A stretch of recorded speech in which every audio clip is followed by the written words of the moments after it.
ಬೇಕಾದ ಹೃದಯನ ಹೂವಿನಂಗಡಿ ಮಾಡ್ಕೊಂಡು ಕಸ್ಟಮರ್ ಹುಡುಕುವ ಕ್ಯಾಮೆ ಬೇಕಿತ್ತ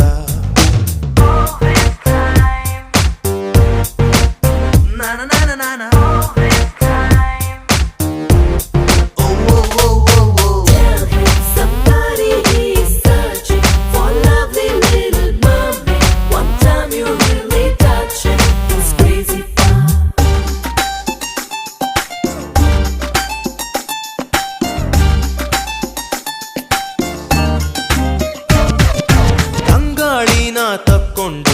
100 ಮುತ್ತು ಕೊಟ್ಕೊಂಡು ಮೈ ಕೈ ನೋವು ಮಾಡಿಕೊಂಡ ನಾನು